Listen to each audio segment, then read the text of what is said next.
This paper comes out of the last chapter of a book I wrote during COVID in Bangla on Marx and the Search for Paradise, Marx or Swargের সন্ধান. It was an unusually dark time when it seemed we could not see any end to the suffering of the world. Therefore, it was a particularly apt time to think of paradise, which for me simply means a world without suffering. That book is a long reflection on Indian radical Marxist thought. Its final chapter is called The Search for Paradise, literally, but it makes a proposal for a radical revision of the relation to our past to Indian radicals. Briefly, it argued that our conventional orientation towards religious thought, which was totally, exceptionlessly negative, ought to be rethought. We should retrain ourselves to think about the thought of our past. And since much of the past thought is deeply religious, we ought to reconsider our relation to religion generally, for which there already exists a half invitation in the utterly Feuerbachian sentence in early Marx. It is the sigh of the oppressed, and it is the soul of a soulless world. The chapter, which is very long, thinks about several themes of Indian religious thought on the Hindu side, with which alone I'm somewhat familiar. It starts with the Upanishads and goes on to analyze Kashmiri Shaiva aesthetic philosophy and late medieval, or are they really early modern, Vaishnava thinking. That part, which I'm presenting to you, displaces an earlier address of paradise, Vaikuntha, the ethereal realm where Vishnu, God himself, resides. It replaces it by Vrindavana, the place of Krishna's Leela. Fortunately for us, it did not disappear altogether after Krishna's play with human experience. It exists today as a dirty, chaotic, messy, very human city on the banks of a much reduced Jamuna, accessible by road from Delhi. Let me state my main suggestion simply at the start. There cannot be a human world without paradise. There are in principle two images of paradise. The first is an image of paradise that religious thought had sought to develop over thousands of years. Its primary purpose was to seek to cleanse actual human lives, the lives we live as persons, of ethical stains and deformities. The second is a quite different kind of paradise with a different, more public concern at its center, that radical social theory sought to fashion from the mid-19th century, first in Europe, but then all over the world in varying ways, because this idea proved to be one of the most infectious in human history. This was a search for a society that was cleansed of structural deformities of all kinds, human lives destroyed by systemic disadvantage and poverty. I now feel uncertain as to why the usual relation between these two types of seekers was one of hostility rather than of understanding and friendship. I want to propose that we try to alter that miscomprehension and produce a political alliance of all paradise seekers, because I think we can invite both sides to recognize their assent to a minimum basic belief that when we look at the world, we are struck by the thought that human beings deserve a better life than they actually live on earth. Paradise is that life without its suffering. At that time, it seemed to me that religious images of paradise were more unreal than one found in social theory. I said at that time because this was reflecting about my early days when I was first acquainted with Marxism. In social theory, and there was a deep conflict between the two conceptions of paradise, the real and the illusory. One could be established as an idea because paradise is always an idea, only at the cost of the other. One could believe in one only if one did not in the other. Religious people and radicals treated each other with mortal suspicion and ethical mistrust. The religious thought that those who did not believe in even in God's existence could not be trusted to hold any moral values. Radicals thought that those who were prepared to believe in an entirely manifestly unreal thing could not be trusted to think reliably about anything at all, least of all about the most profound themes of social existence. Now it seems both conceptions are products of the human imagination about the end of suffering in the world. There are two principal reasons for radicals, I think, to explore the resources of religious thought with respect. First, obviously for thousands of years, thinking in human societies about the difference between right and wrong has proceeded through religious reflection. If we say that in approaching our historical tradition, we should not read religious thought at all, but only those who are materialistic doubters of God and religion, some Marxists in India actually tried to do that, we take our own heritage through an unnecessary and unthinkable diminution. The second reason is to gain an understanding of our own intellectual history, our own disfigured, colonially interrupted intellectual genealogy. We still inhabit a social world about which Indic religious doctrines have thought for a very long time. To ignore them seems a strangely inappropriate cognitive strategy. Besides, as radicals, we should take particular interest in the modes of thinking of subaltern groups who have little or no access to English-based modern education. They have to prosecute their tasks of reasoning and judgment, mainly in the vernacular, and that vernacular constantly rustles with the sound of religious language. Religious thought is always directed towards paradise. That is why it's essential for us to grasp what religious thinkers really meant by this concept more closely. Certainly, there are many obstacles in somebody like me thinking about such themes. I'm a religious person. I do not know the languages of religion from the inside. Such languages are usually highly complex and elaborate, developed over long historical spans, and therefore they require long, often specialized training, which I do not have. But this is not a personal failure. For most people of my generation, the self that will be used to access the historical world cognitively is shaped by an education that obviates this world to us and prohibits interest in that direction. So this lack of knowledge is hardly accidental and adventitious absence in a single individual. To access this kind of knowledge inevitably involves us in the hard task of a reconstitution of our cognitive self. Additionally, the religious tradition is vast, if not infinite. In this discussion, I shall take up for some analysis only 4 moments of our religious history. Actually, I would not cover all the 4. Ancient thinking in the Upanishads, just a few sentences on that. Kashmiri Shaivite philosophical theology and aesthetics from the 8th to the 10th centuries, which gave rise to an extraordinary philosophical aesthetic doctrine, and the 15th century reorientation of religion through the advent of bhakti as the organizing concept, which advised the devotees to forget Vaikuntha and replace it with Vrindavan.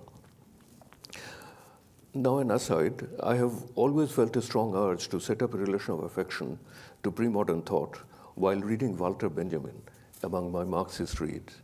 Like many others, I have always been a great admirer of his writing, but without asking what made his thought so attractive to us. Benjamin never tries to hide the fact that he came from a Jewish religious background. By comparison, there is little stamp of Jewishness directly in Marx's writing. While reading Marx, one does not feel that no one except a Jewish author could have thought those thoughts and written exactly those sentences. But that is not true of Benjamin. All the pieces that we so deeply admire, I particularly admire, for instance, the taste of his writing, which is linked to the theory that I shall discuss in a moment, are deeply marked with the stamp of their Jewishness. We are charmed by his famed passage on the angel of history. This image is not just worth seeing, but also thinking about. First, remarkably, there is no God of history, only an angel. Gods are invisible, immortal, invulnerable to grief. Perhaps more seriously, their greatness is invulnerable to ravages by time. That is why, for history, they cannot be fit signs. The angel is God, immobilized, facing a storm of time. He cannot wave his wings. As a relatively lowly inhabitant of heaven, he lacks the strength to withstand this storm. Only fragments of the destroyed human civilization are piling up at its feet. He cannot do anything except watch, frozen in terror. He is not an actor, only a witness. His face is turned, notably, towards the past, his back turned towards the future, an unusual stance for a radical. This storm that is coming from heaven is what we call progress. This is what Benjamin says. The first thing to note is that the entire process of thinking advances through images, not arguments, by painting a picture. Benjamin is also desperately seeking to understand history. And this vast canvas is marked by many familiar images. What is striking for a Marxist is that history is a narrative of loss here. And remarkably, there is no streak of light, even in the distant horizon. But what is most striking is that this language, its sorrowing and grieving words, its manner of depiction, and its rasa taste is taken out from deep inside the wellsprings of Jewish religious experience.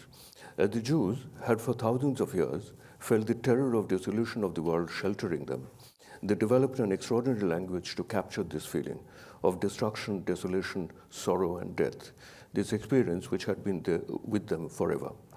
No unreligious, tearless language could have found adequate expression for the sorrow of Benjamin's time, I think also for our own time, especially the sorrow of living and dying in that time of disaster. I thought, therefore, that there is no reason for us to feel embarrassed to look into religious thought ourselves. In Bengali culture, Tagore has made this work of words easier for us.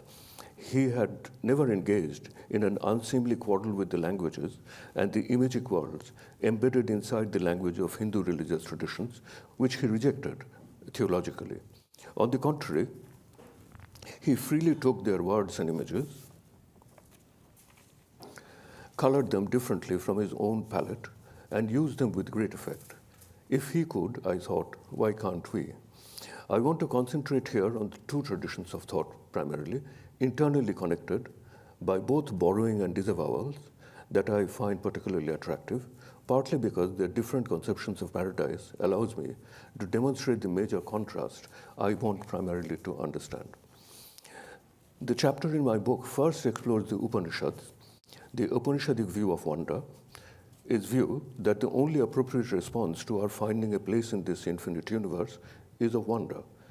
But the precise inflection of Upanishadic wonder, which attracted modern thinkers like Tagore, is that it splits wonder into two.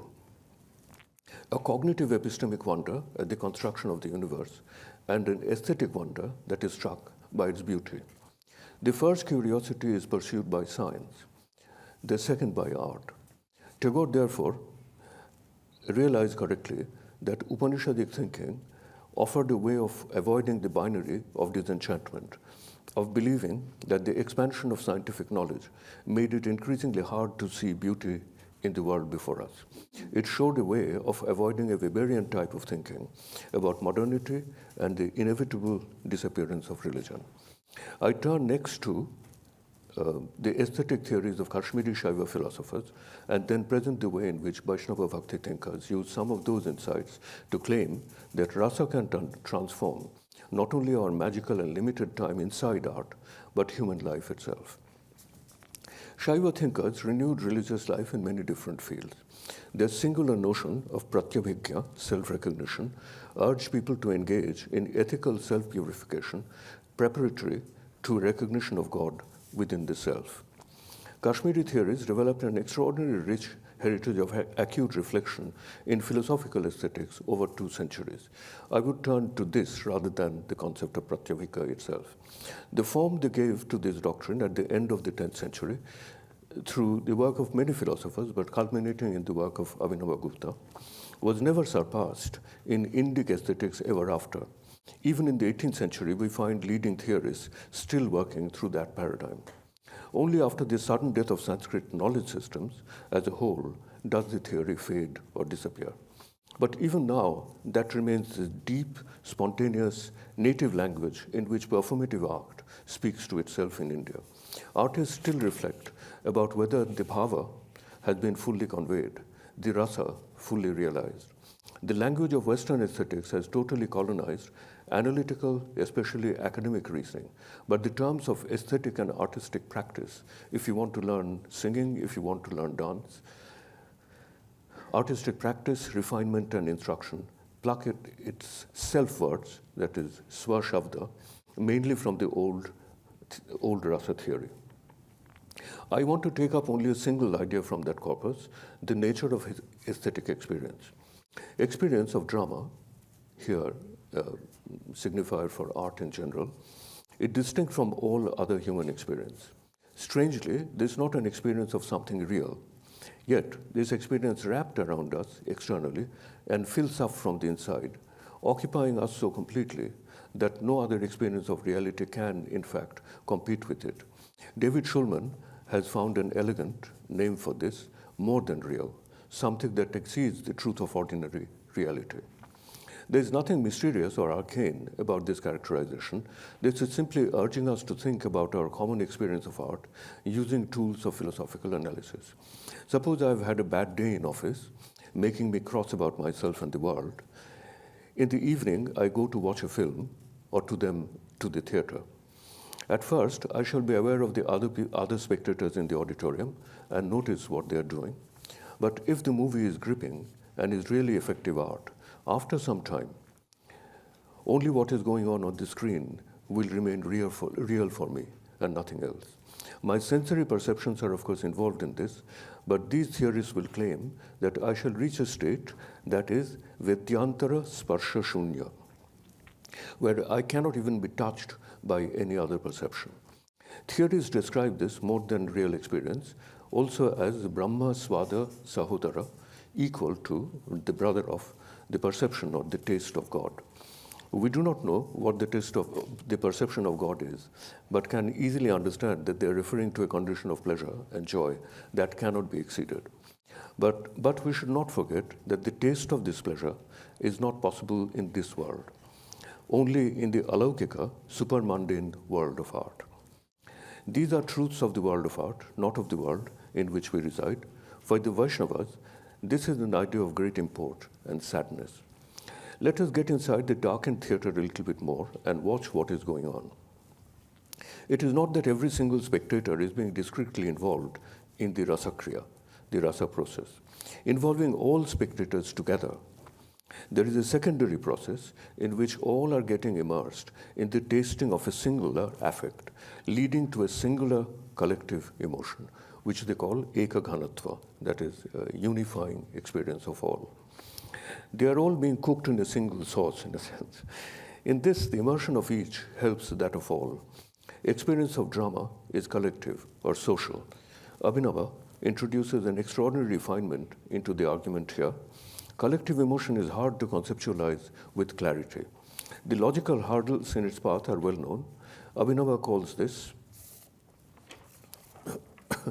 the process of sadharanikarana, generalization, universalization. My friend Sheldon Pollock slightly feels that this is slightly awkward because of the condensation of already existing meanings. So he uses the term commonization. This refers to a situation where everybody can see a common artistic object, which is perceptible to all, like an actor on the stage. Everybody in the theater can see the actor playing Rama on the stage. This is simple sense of generalization. But Abhinava is seeking a far subtler sense of the concept. Narratives tell us that Rama or Krishna was exceptionally handsome. It is expected that director will find a suitably handsome actor to play him, but that starts creating a philosophical confusion. How would the spectators think of Rama's beauty? If a really handsome actor, I mentioned Bengali actor Soumitra Chattopadhyay, but you can think of Tom Cruise if you like that, is appointed to that role. Physical beauty is entirely specific to individuals. Each beautiful woman is beautiful in her own way. Beauty is therefore an embodied concept. It cannot be abstract. I cannot think of a face as beautiful in which I do not see a concrete nose, eyes, lips, etc. The trouble is that though we know that Rama or Krishna were unbelievably beautiful, no one knows how they actually looked. If we do not know the original, how can we imitate it? Rasa theorists will say that imitating Rama is not like imitating an original.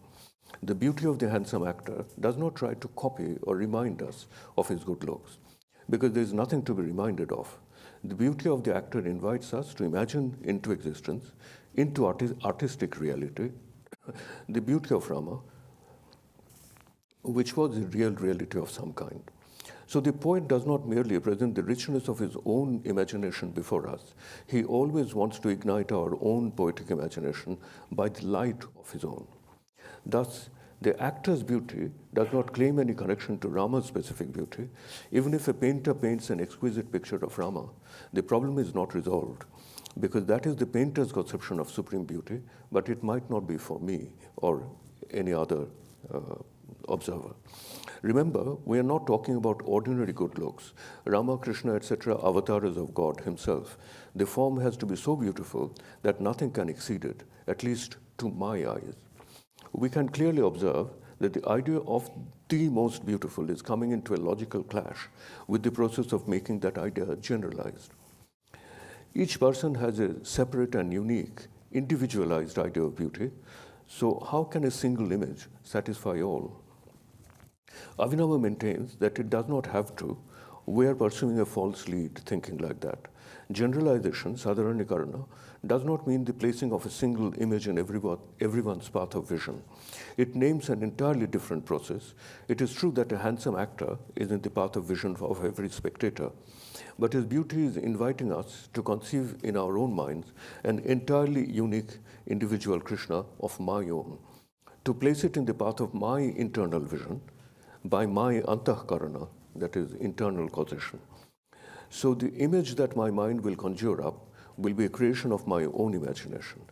These are therefore literally the most beautiful for each one of us. Nothing can exceed it in beauty, because I am myself its creator, because art has employed me to charm my own heart. Thus, Abhinava's theory not merely replaces an object of great beauty in front of my senses, but through that, it gives me a report, an address about where art can be found, and more importantly, introduces me to an unrecognized artist sitting unemployed inside myself. Through art, my relation with the world is transformed, just as my relation with myself. It has seemed to me increasingly that this is the great question of religious life as well. Vaishnava thought transformed the relation between poetry and ordinary people. Poetic capacity exists, not just in the poet, but inside everybody, waiting to be invited out. As Gramsci said, all men are philosophers. The Shaivas are saying all men are poets. It is wrong to treat poetry as the business of poets alone. Though every person is not a poet, there is poetry inside everyone. Usually we do not perceive it. It sleeps inside us. Through art, by giving them experience of artistic rapture and enticing them by the prospect of more, that latent talent has to be opened up. That is why the refrain, which listeners join in Kirtan, is so vital to the Vaishnava Kirtan, like the Qawwali. Otherwise, the listeners stay dry on the bank. In Sanskrit, we have a beautiful term, tatastha, that is somebody who stays on the bank, doesn't jump into the water. So, otherwise, the listeners stay dry on the bank of the oral Yamuna. They do not descend into the water of musical bhakti. There are two ways in which humans can transcend the unrelieved wretchedness of ordinary life. They can practice hard moral and philosophical self-cultivation in their lives, but few can reach that goal of reaching perfection and being with God. Earlier Vaishnava thinking has a name for that, which is Vaikuntha. How many can attain that level of sophisticated philosophical cultivation? Ordinary mortals can taste a transient paradise when immersed in artistic experience. These thinkers will not object to Tagore's famous dark description of humanity. The heart of humanity is full of tears, burned by flames of desire, afflicted by the degradation of seeking wealth, dismal and dissatisfied. In Bengali it says, Krandanamoyo nikhilo hridayo tapo dahana dipto Bishoyo Visho Bikaro Jirno Khinno Apuridripto. Paradise, ascending heaven, is the highest goal of humanity. The Vaishnava version of a similar idea is Vaikuntha, as I said, the realm where Vishnu resides. But in the 16th century, a great change enters Vaishnava thinking on this point. Pandit Jatraj, the singer who passed away a few years back, used to sing a song from a Vaishnava poet, Paramananda Das, which says, Kaha karu Vaikuntha mein jaye, jaha nahi Nanda, yaha nahi Yashoda, yaha nahi Gopi gwala na gaye, jaha nahi Jala Jamuna ke Niramala, jaha nahi Kadamba ke chhaye. So what shall I do going to paradise, going to Vaikuntha? Notice that sentence. I think it's an absolutely explosive sentence, for somebody who is a religious person, particularly a Vaishnava. What shall I do going to paradise where there is no Nanda, that is Krishna's adoptive father, not his real father, or Yashoda, his adoptive mother, where there is no Gopi, Krishna's lovers, no cowherds, his friends, cattle, animals who lived with him? where there isn't Yamuna's purified water, where there is no shade of the Kadamba tree. All defining features of the Vaishnava's desire for paradise can be found in these seemingly artless lines. This new paradise is also an inhabitance in the nearness of God, but in an entirely different way. The new Vaishnava philosopher's rejection of the earlier idea is surprisingly sharp.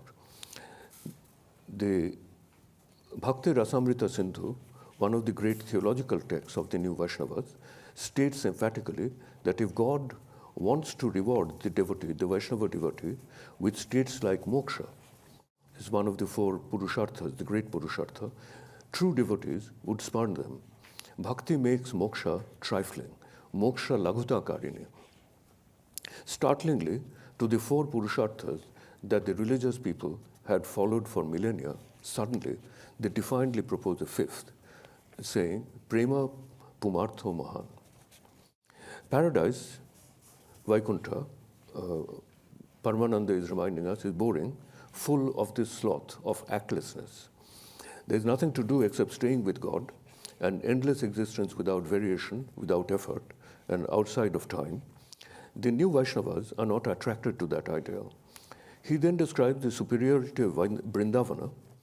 Philosophically, the demonstration is striking. Every successive line shows what is lacking in heaven or Vaikuntha. First, Nanda and Yashoda are not there. That is, no one to give the unconditional affection of parents, Vatsalya. Second, its greatest lack is, of course, the absence of the gopis, of lovers. But human affection must be many-colored. Life is not fulfilled by the presence of lovers alone.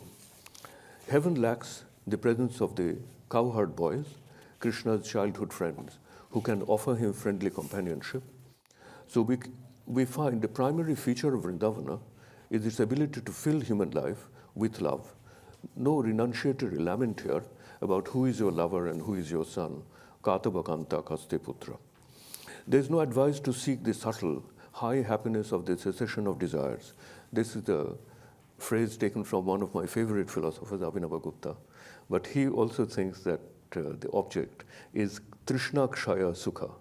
That is the Sukha, some way happiness, that you get out of the waning of Trishna, waning of thirst, desire, due to the unfulfillment and unsatisfaction of human efforts. But the beauty of this world lies not merely in an exquisite human relationships. Prakriti, nature, is immensely powerful in Vrindavana, in both senses of this term, as women, because women are also called Prakriti, but also as an anthropic nature. To the poet, a great fault of paradise of the old kind is the absence of the cattle. But the natural world is not just full of animal life, it also includes sentient vegetation, the Kadamba tree, and insentient nature, which nature bodies forth, through which nature bodies forth itself. Inanimate nature does not have life, but it has playfulness. That is why we must have, for nature's true fullness, the shade of the Kadamba tree, and most of all, Yamuna's waters. The Kadamba tree gives us not just its shade, but a constant periodic reminder of nature's beauty. It reminds us that the world we are being walked through is not just perfunctorily present, but arranged with infinite care, like a painting or a picture. We are walking through a world made by an artist. God has painted this world picture. We must not be indifferent to the picturesqueness of this ever-present world. It is not less beautiful simply because we do not have to make an effort to access it. The Kadamba tree's everyday form itself is beautiful, but it also breaks out into blooms in special seasons. The task of the bhakta, a devotee of this world, is to seek beauty in every possible form and to feel it as a gift when found. I think there is a vast gulf between the waters of the Ganga and the Yamuna. Ganga water is purifying in a ritual sense. If sprinkled, it can restore ritual cleanliness to all objects. The water of the Yamuna is not like that, at least in this vision. It has other important functions. To become a part of the Vrindavana picture, the water has to be nirmala, that is clean in a very special sense, not amala, it is not water that has not been polluted. Yamuna is the stream of human experience, and the Goswamis themselves had said, not like the Mukti Nadi, that is the river of liberation. Water can cleanse human lives of suffering. Water that can cleanse human lives of suffering is to be truly designated Nirmala. It is not the water that has not yet seen dirt. It is a metaphor for the effort by which transformative human imagination can overcome the uncleanliness of everyday experience. It's purifying in this true sense. The two notions of paradise are discordant, for ancient thinkers escape from the necessary imperfection of human existence. For ancient thinkers, escape from the necessary imperfection of human existence can be found in the second world. Vaishnavas are unattached to that world outside this world. This idea of Vrindavana seeks to use the transformative process of art, not on this stage, but to work on real human lives, turning lives into attempted works of art. In this first, our given world itself.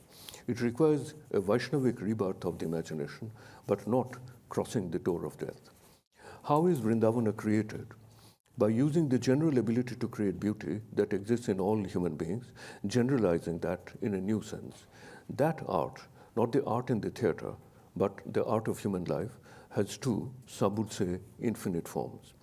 The Vaishnavas are creating a second world by rummaging through the universe of every bit of beauty and carefully putting them together, also infusing that artistic power into every fine filament of the web of life experiences in which we hang like spiders. But the descent of God does not end there. Our ties with the world are not only inside our minds or our hearts. We are always held in an incessant corporeal involvement with the world. The corporeal world surrounds and binds us from the outside through its materiality. That is why we find a striving to introject beauty into those things which are constantly in touch with us, like the plates on which we eat, the saris we drape around us, the cotton sheet to cover our beds with. The weaver's work, for instance, is utilitarian from one angle, artistic from another. Vaishnavas is saying that while enjoying the warm shawl draped around us, we should not forget the designs embroidered on the fabric. However degraded the world, we must not forget the addresses where something of beauty can be found. Looking at the world, we discover a true duality. Life is undoubtedly full of evil, but it is also full of the auspicious and the beautiful. So we should not hasten towards the door of death. If God wills it, we can return to humanity. The peculiarity of the Goswamis does not end here. In some of their great texts, we come across an intriguing feature. It would be misleading to call it poetic. But anyone who has read the great texts, the Bhakti Rasamrita Sindhu or the Ujjvala Nilamani, will immediately recognize their pervasive presence. Because in a strange sense, this is the object of much of the actual thinking. After saying that Radha is a young girl, the texts engage in an endless, exhaustive catalogue of erotic kinesics. Just as we need a grammar to extract every single drop of meaning from words, we require this grammar of gestures to observe the Leela of love. Renunciants cannot participate in domestic life, but they're also human beings endowed with the aesthetic capacity, and therefore they're entitled as any other to observe the erotic drama of the human world. Here again, the Goswamis are inverting the structure inherited from the rasa theories. Taking the entire apparatus of aesthetics, they are asking all human beings to turn it into furniture of living, to use them to see the Jagannatha, the human comedy, through the conceptual refinements the Kashmiris has presented to the world.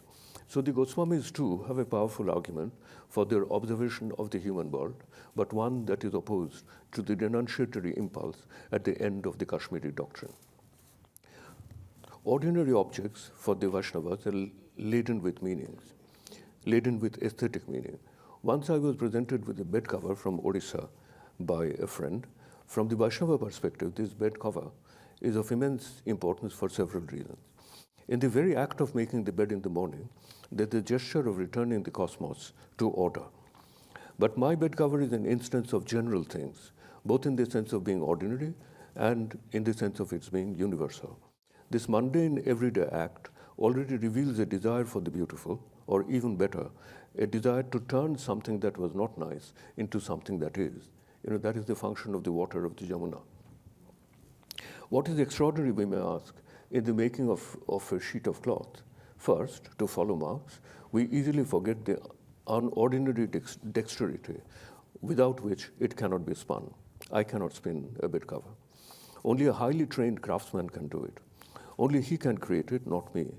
Tagore taught us to see things like this in his alphabet book called Sahajpat, so that I can make the transition from merely watching something to really seeing it.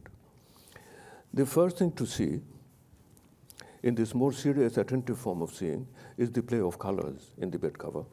It is made of deep, solid red background on which the weaver has spun designs of conch shells and tendrils and flowers in light cream. First, we encountered the subtle sense of color regarding what colors match and how much design is exactly right, avoiding the extremely sparse and the extremely dense in his composition. The next step is stranger. We can call it going one step beyond God's own creation. God has presented us with many beautifully shaped objects, but the weaver is not content with those. He has rummaged through the whole of God's things and selected those that particularly appeal to his taste and stitched them together in a new arrangement not found in God's world. It is not easy to try to improve on God's things.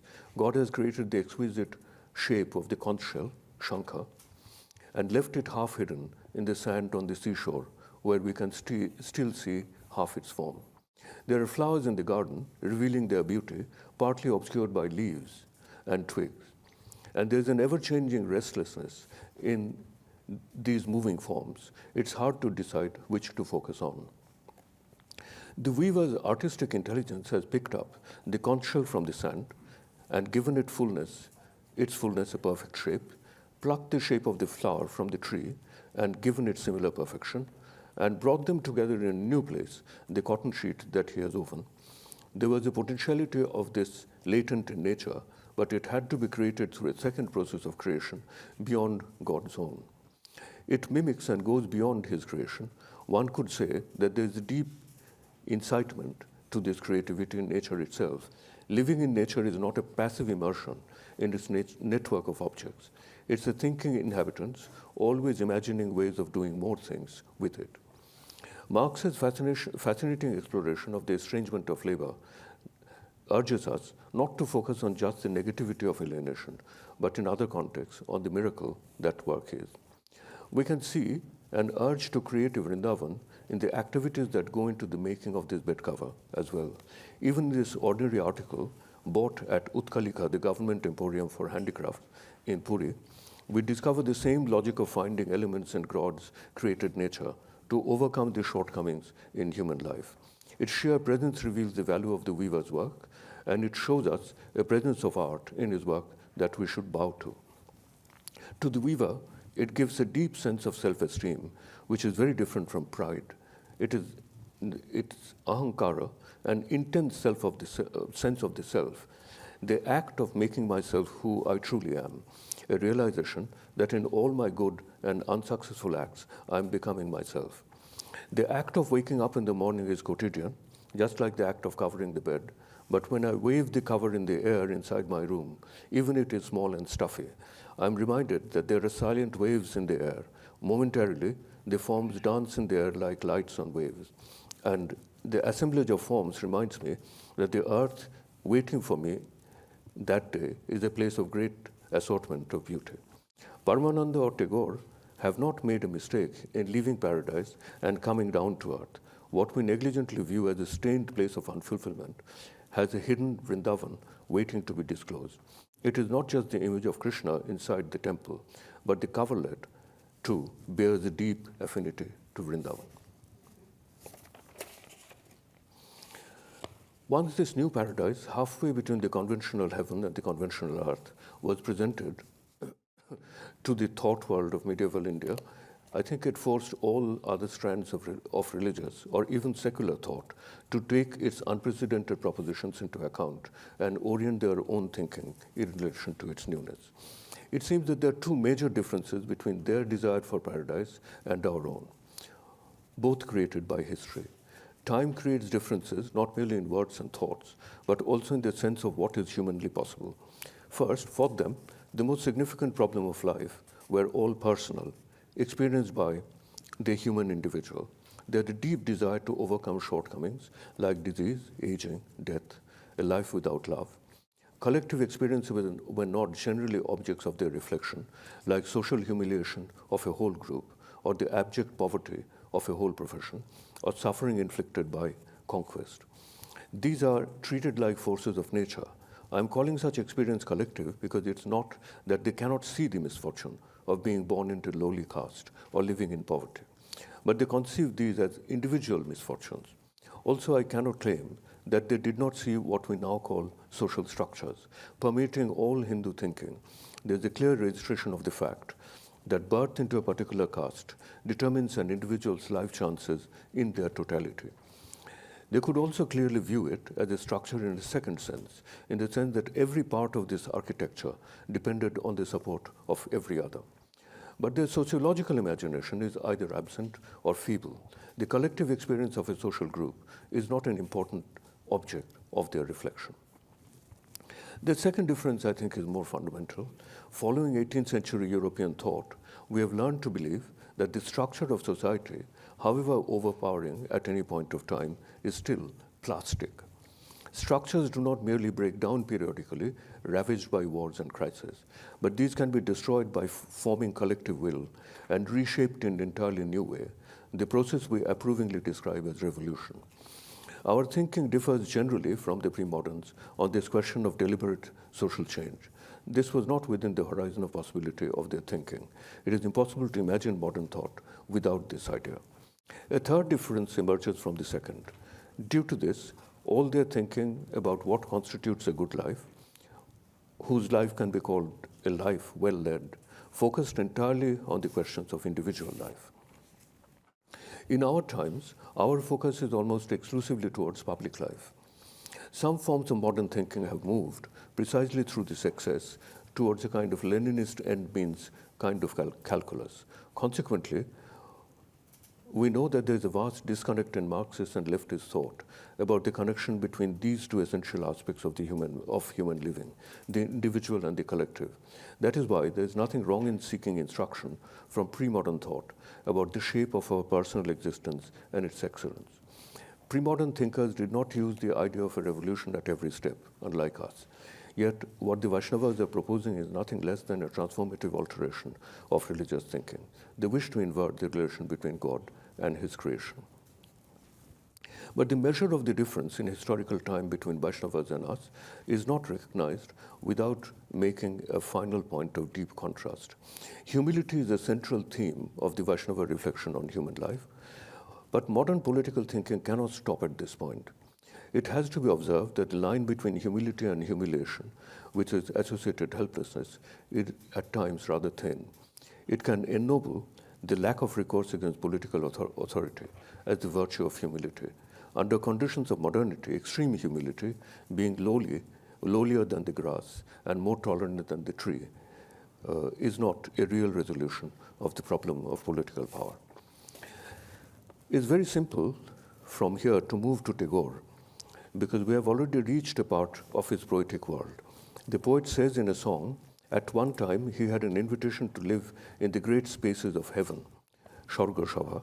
It seems that he also had some inhabitants there, but he found that life of perfection listless.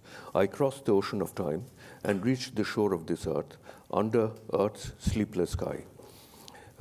The lines are, ওই আলোক মাতাল স্বর্গসভার মহাঙ্গন সেথায় ছিল কোন যুগে মোর নিমন্ত্রণ মন লাগলো না তাই কালের সাগর পাড়ি দিয়ে এলেম চলে নিদ্রাবিহীন গগনতলে. All the pleasures here are familiar and expected. Here, on this greeny soil, there is always gentle whispering behind water and land. Here, the carpet of grass is painted with flowers of all colors. In the forest path, light is always embracing darkness. Although in this particular poem, she is not explicitly invoked, we can feel the unexplicated presence of Radha as the sign for humanity. The descent from heaven is not merely the absence of darkness and light on the forest path. That itself is meant for something more. For Tagore, too, the great shortcoming of paradise was the absence of Yamuna's waters and of the Kadamba tree. But we also notice an important alteration. For Tagore, the great space of paradise is turning into the sleepless sky in the eyes of a man who is placed now inside an infinite universe, infinite time, infinite space. These are words from a line, a Tagore song. A picture compatible with the mighty visions produced by modern science's search. Tagore is bowing to modern science and accepting an infinite, untranscendable nature in exchange for the old vision of paradise. We're already in a time we recognize as modernity. In one sense, this essay itself is an evidence of the nearness of Tagore's vision of the Vaishnavas. Often I do not have the words to express or capture the refinement and subtlety of Vaishnava concepts in my own irreligious language, and I have to use his words shamelessly all the time. But the fact that I can do this is proof of an immense amount of that tradition already present inside Tagore. Tagore is a fine interpretation of the Vaishnava tradition. First, it disbelieves the idea that Leela in Vrindavan is merely divine. It belongs only to the gods, that it is a place where he exists only with the devotee. Neither he himself nor his devotee suffers a loss. If we eager listeners catch a few phrases of that music, and that music then makes the earth doubly charming, and if my companion of this earth finds a language for her inexpressible love. These are sentences from Tagore. That will bring real meaning to that song. Vaishnava poets and theologians are accused of plagiarism. Looking at whose tearful eyes did you conceive of Radha's tears? From whose lips, whose eyes have you stolen those words? How can you say that she now has no right over these songs? Ordinary men and women come to the banks of this great river of songs and poetry flowing towards the sea and take its waters for themselves and their loved ones into their ordinary homes. In 1.5 lines, he declares the most important truth of Vaishnava thought. O you learned saint, he is saying to the Vaishnavas, you alone find fault with this, that is, ordinary people taking this in a mundane sense, but you feel anger with no reason. He senses instantly that the Vaishnava thought has two sides. One of the learned saints, who insists that Vrindavana Leela is metaphorical, and warn readers against a literal meaning, including Chaitanya himself in some moods. On the other side are ordinary people who first taste it as poetry, but then realize this poetic unreality has the power to turn our real earthly life twice as beautiful and charming. Of course, they want to hear the poems and music, but additionally, they want to create a second world of joy that overrides the first unjoyous world in which they live every day. Vaishnavas want to call humans by a different name, no longer Amritir Putra, that is the son of the eternal, but Anundir Shantan, that is children of joy. The learned saints with their interdictions on one side and the ordinary subaltern people on the other put the central figures, Radha and Krishna couple, in two opposite directions. The Vaishnava god, it seems, was on the side of the people. Seen closely, there are interesting differences between Krishna and Radha as the main figures in the Vaishnava story. As the theologians believe, Krishna is God himself. The attribution of anthropomorphic character on him is a bit restrained. The painters of Krishna's figures in literature have to be careful not to diminish his divinity. Radha's character was developed by theologians on one side and by poets on the other. Her figure gradually was filled out by theologians, drawing attributes from a South Indian goddess, Shri, and invested on her to insist on the idea that she is the self of Krishna, and therefore she is also God's self. She is conceived as Mohini. The person who charms Krishna is also charmed by him. Slowly, this quality of being Mohini gets dirempted into two aspects. Normally, we see the Mohini quality as being charming, but she also shows the quality of being charmed because she is the sign of humanity. And she alone has the ability to accept the consequences of all her transgressions of social norms. Theologians extended to her divine qualities. So Radha's responsibility is vastly increased for them. On the one side, she remained the most beautiful sign of erotic feminine, but she now also has to perform the functions of God's consort to maintain the world and to distribute not merely love, but also divine compassion. Sri's image is similar to the Christian Pieta. She is called, in one description, Karunagra Vanatamukhi, that is, leaning forward in compassion. But the poet's Radha remained the incomparable sign of love. The heart of the common people had followed the poetic Radha, not the theological. Tagore is right. In real history, is the poet's Radha who won a complete victory. Wherever this new religion entered into social life, it led to an explosion of artistic creativity. A line like, in Bengali, Chole nil shari ningari ningari, porano shohito mor. She walks ringing her wet blue sari along with my heart. Could be seen as Krishna's saying to Radha, or an entirely undivine, unspiritual human lover saying to his human love. Tagore's word, in Tagore's words, to his dharar shungine, that is the companion on this earth. Or the other line, I want to be a water carrier at the pond where my love goes for her bath. Jo sarovare pahu niti niti naha, hama bhari salila hoi tahimaha. That is, when a woman says, some kaku now utters a million trills, a million moons rise in the sky, the 5 arrows of the god of love have become a million now, and the spring wind wafts gently. Soi kokila aba lakha dako, lakha udayaka ruchanda, pacha bana aba lakha bana ho, malaya pavana bahumanda. It can be the utterance of an ordinary woman's longing. I entertain a heretical belief that this language never died. This language still remains our major artistic vocabulary for common human affection. Hindi film songs pick it up, not from a distant past, but from a repertoire which is still present. In the following centuries, this new religious sensibility, seeking a fifth Purushartha, prema, sweeps everything before it and becomes the dominant sensibility of religious life in some parts of India, allowing the transfiguration of the mundane, particularly by the ennoblement of love. Its language and its images permeate ordinary religious sensibility. But there is, in my reading, also an internal tussle inside the Vaishnava culture itself between the philosophers and the poets, between its theological reading and its poetic reading. Philosophers and ethical thinkers realize the immense danger of this story of irresistible transgressive love. Consequently, they constantly warn their readers and Vaishnava disciples that these images of trysts in the forest, wading the river in the rainy night, are metaphors not to be taken literally. The poets, on their side, ignore the metaphoricity of these narratives and write poetry about the transgressive affection of real human lives, lamenting the sorrow of the girl who wanted to meet her lover at midnight, but Yamuna Bairi Bhai, that Yamuna turned her enemy. It is the defeat of the philosophy's moral scolds which turns this into a triumph of the popular imagination, which views love as a mixture of longing, sorrow, and the elusive rapture in a repressive social order. When I read Vidyapati or Chandidas's poetry or hear songs, Thungri's folk songs and the Tagore songs like Oi Bujhi Bashi Baje, whose subject can only be an unnamed and undivine Radha, I feel the touch of a deep sensibility that is the celebration of the secular, ordinary, popular, feminine, and subaltern. Repressed human life, but defined by an urge to come out of that repression. Everything radical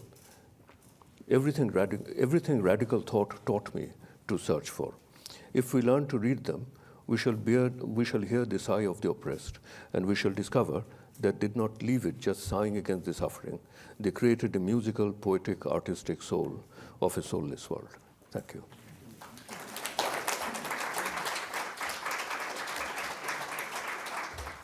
Thank you, Sudipta, for a very wide-ranging talk. But before you dove into the Rasa Sindhu, of Vaishnavism, portion of theology, you made some passing remarks about the Upanishads. And of course, one sees the Upanishads and paradise are really almost stand at opposite poles of a human conception. So I wonder if you could clarify a little bit about what you're referring to in terms of the Upanishads. Yeah, that's a very good question. And my apologies for just touching on the Upanishads. I initially thought that I simply wouldn't mention the Upanishads, but they're so interesting from a different point of view. I thought that I should barely mention it. You know, I feel, I think I have tried to read the Upanishads, but I think I always read the Upanishads through Tagore. You know, I would use theory that you can get out of people who have thought about time, like Bhartrihari, who would say that the trace of time never disappears. And I always find that that is true in the trace of time in reading. I'll give you first an European example and then turn to my reading of Upanishads through Tagore. That, they would mean by that if I have read Marx first on something, on which there is also a lot of writing by Hegel, right? But I read Hegel later, right? There is a trace of my first reading of Marx into my reading of Hegel. That trace is never wiped out. I think you can make an effort. The human mind is very powerful. So when we become conscious of that, we can try to erase, the effect of my prior reading of Marx in my reading of Hegel. But normally we don't do it. In my case, of course, I think it is true that I read the Upanishads through Tagore. When I look at Tagore, I find that there are, I would say that there's only one thing which is very important in the Upanishads from his point of view, which is that the appropriate response to your finding your place in the universe is one of wonder, right? And this is something which is reflected again and again in Tagore's poetry. He has a very, very well-known song which says, Akash bhara surjo tara, etc. That is, in this big and beautiful. I think this is the crucial point, the big and beautiful. Big meaning intricate, very complex and beautiful. And my song arises out of that sense of wonder. But I have felt recently thinking more about the question of disenchantment. Because there's been a lot of writing on disenchantment recently. Hans Joas has a book called The Power of the Sacred, which is almost entirely on Weber's writing on disenchantment and his disagreement with that. I have felt that there is a kind of prefiguration of that kind of argument in Tagore. Because what Tagore finds attractive in the Upanishads is this wonder must be bifurcated into two forms of wonder. It's very different. One is the wonder at something which is so complex, so infinitely complex. I think the term infinite is important, so infinitely complex. And on the other side, it is also an aesthetic wonder that when I look at it, I still see it as very beautiful, right? But the two senses of wonder elicit from the human side two very different types of responses. One is the cognitive response of science, trying to understand nature more and more accurately. And the other one is the aesthetic wonder. That is, the more we see the complexity of nature, we are also struck by the simultaneous aesthetic quality, the beauty of the design. Now, if you look at it that way, I think you can probably develop an argument that Weber's idea that the more science expands, the more difficult it becomes to see the beauty of the world is something which should not take for granted. It has been taken as something taken more or less unchallenged. If you look at the entire discussion over secularism, secularization, etc., this is taken more or less as unchallenged. I don't think it should be taken unchallenged, and that is something that I find in Tagore's reading of the Upanishads. I have used an example, very simple, that I go to the bank of the Hudson at sunset, and I find that sunset is very beautiful. And I have somebody with me who is a scientist. And the scientist, and I ask him, in fact, why is it like this, right? Now, I'm deliberately using the sentence, why is it like this? Because the sentence is ambiguous between complexity and beauty. Why is it like this can be interpreted in both these ways. And the scientist actually says that this is the reason why the sun looks like this in the evening and in the morning. And so I get an explanation. I'm being unjust to Weber, but I think this is the drift of the argument that I take from Tagore against Weber to some extent. That if Weber is completely right, then next day I should not go to the Hudson, because the dispelling of the mystery, but the dispelling of the cognitive mystery, if we go into the argument more seriously now, should actually dispel the aesthetic beauty of the thing. But it need not. In fact, I might still go to the Hudson next day and feel charmed by it. And I personally feel that there's a prospect of this kind of an argument that you get in the Tagore discussion on the Upanishads. There's a fairly long discussion in the book, but yeah. Thank you for this wonderful talk that really takes us from Abhinavagupta to Goswami's Vrindavan to Tagore. I had a question that was more about a historical formation of the idea of paradise, especially if we bring in the early modern moment, the Vrindavan moment. As we all know, the very foundation of Vrindavan happened because of Mughal patronage. From Chaitanya to the Pushti Margs to the very foundation of the temples, the architecture. So where does Islamic ideas of Jannat fit within this sort of a Hindu theology of paradise, whether from the 10th to the 19th century? And also with Kashmir, of course, I'm thinking about the question of paradise. It resonates a lot today. So where would you locate the Indo-Islamic within the longitude history of Vaikuntha or paradise? Thank you. Yeah, thank you. It's a very good question. The only thing is that I would not say early modern with that kind of confidence, because I think I would agree, however, that it is a separate period, it seems to me, that the period from the 16th to the 18th century, I think should be treated distinctly from the period that has gone before. But I do not entirely agree that whenever we get a new period, we should actually get a name for it which is snatched from European history, that we call it early modern. Because I don't think every feature of that period actually answers the description of the modern if you take it from Europe. But that's a different question.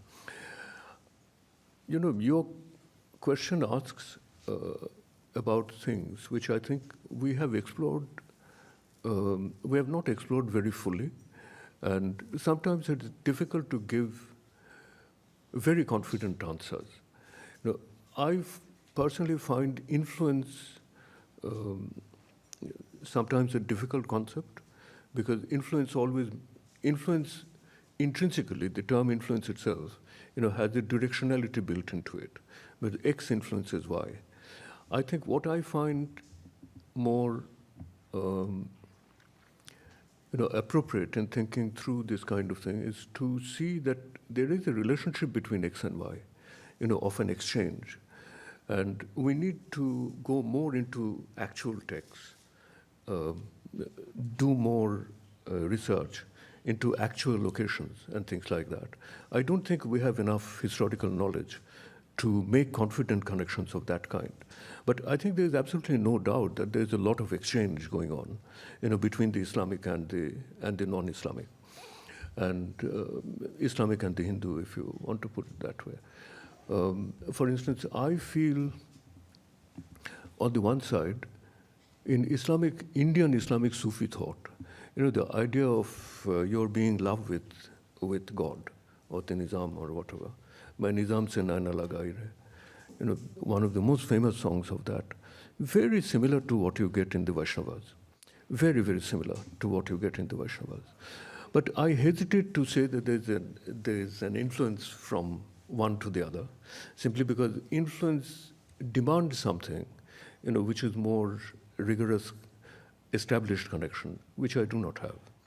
So that's why I would like not to notice that I would like not to miss that connection.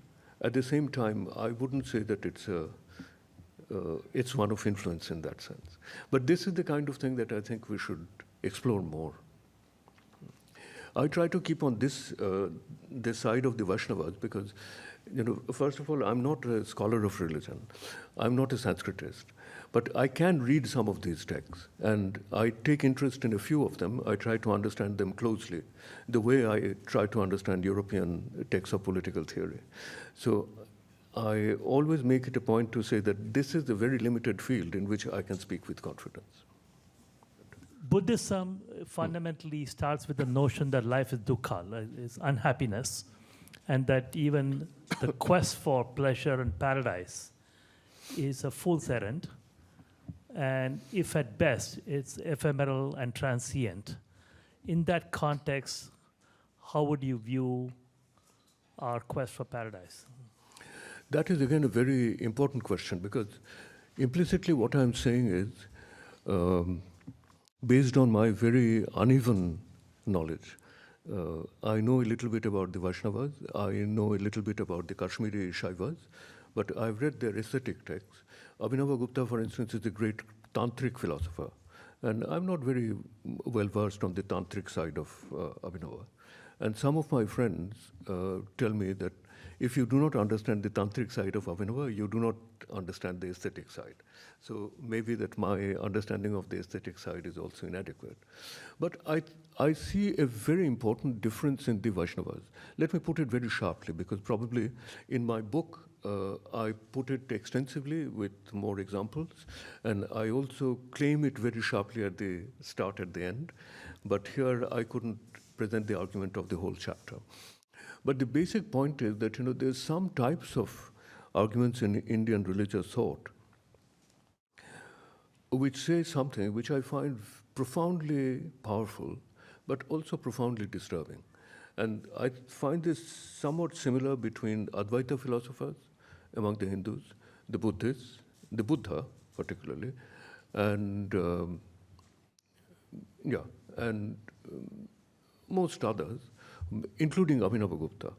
Because Abhinavagupta ultimately says that the sukha that you should try to aim at is the sukha of Vairagya, right? Vairagya actually means that non-attachment, but of a highly sophisticated and complex type. And in one place, when he feels pressed, that he must actually give you an example of what he means by that, he uses that phrase to explain that the sukha is a Trishna-kshaya sukha, right? But the basic argument, I think, is very powerful. The basic argument is that in human life, you have a lot of suffering. And one of the major causes of suffering is that you cannot control circumstances. So somebody who is very close to you dies, or somebody who is very close to you goes away, forever, or somebody very close to you changes, and therefore doesn't care for you anymore. That causes dukkha, right?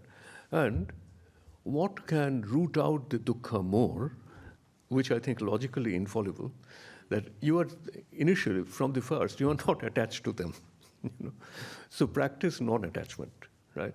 So I think it's an argument which is logically infallible, but otherwise unconvincing. And I think this is what I suppose the Vaishnavas are essentially saying and trying to articulate in a more philosophical sense. That that might actually create a situation where you would not suffer, but you would have a human life which is not worth having, because the whole point of human life is affection. But I think they do not have a naive understanding of affection. They realize that affection is assailed by problems all the time. Affection is rare. Affection is sometimes transient. And affection is actually subject to all these difficulties. But in spite of that, the argument in the two cases go in two different directions. In one case, the argument is that because the affection is all that, try to practice non-affection, non-attachment. And these people are trying to say that if you do that, then human life would not be worth living. So turn to this, and then try to find ways in which you can expand that, you can hold on to that. And I think there's a lot of very, very beautiful, but I think also philosophically poignant discussion about this in the Vaishnavas, sometimes in Abhinava also, although Abhinava does not take this philosophical position, and Tagore, about memory. That, memory is a weapon by which you can actually overcome a whole lot of this. So you might lose somebody, But the loss of that person is not necessarily the loss of the memory of that person. And memory is something by which you can take revenge on death, or you can actually overcome death, or something like that. So I think what they're trying to say is something that goes right against, that tradition of thinking, tradition of detachment. I find that argument in the Gita. I find that argument in the Buddhists. It's of course very strongly present in Advaita. I also find it present in Abhinava, who is one of my greatest, most admired philosophers. But ultimately, when he comes to that, I think I prefer the Vaishnava view to his view. Thank you, Professor Kaviraj. That was a wonderful, obviously, talk. And I really am affected by your attempt to reconcile two alternate or two seemingly contradicting, visions of what paradise could be. But my question is this: much of, you began with this dichotomy, so to speak, of kind of religious, spiritual paradises, more of religious and ethereal paradises, and paradises as posited by radical social ideologies. But much of radical social ideologies stem from the perceiving of the present and present circumstances as not just unbearable but exceptional in terms of their oppression through their in evil and in misery, which to such a degree that they're almost. Why do you call them exceptional? I mean to say that much of the language of radical ideology presupposes that there is something ungeneralizable about those circumstances, in which case do they naturally not forestall any attempt of sadharanikarana? Say that again, the last part. So I mean, if let us say we are today seeing a period of great social movements, and almost the linchpin of these movements is that there is something that's exceptional that is happening in the present moment, something that most of us, or no human beings perhaps even, experienced, almost making them ungeneralizable. If they're ungeneralizable, how can an aesthetic theory that is premised upon sadharanikarana, the commonization or generalization or standardization of experience, human experience, be applicable? So doesn't a present circumstance then forestall an attempt at sadharanikarana? I can only repeat what I have said, because I think what is very interesting about Abhinava is that sadharanikarana for him is not every single person having the same experience. That is not what he's saying. He's saying that there is a common object, common concept or common object about which everybody is responding, but everybody is responding in a way which is unique to himself. So it is not actually everybody feeling the same feeling. Everybody is feeling a different feeling. So that is why I find his idea of generalization, sadharanikarana, so attractive. Because if you think of somebody who thinks about sadharanikarana in the European aesthetic tradition, like Gadamer, there's a long discussion about what is universalization of experience in art in Truth and Method. I think Gadamer goes in the direction of thinking that it's a common experience, in the sense of being the experience, it's the same experience in everyone. And what Abhinava does is, he finds a way in which the experience remains common in one sense, but it is also at the same time highly individuated. I can only respond to your question that way about generalization and generalizability.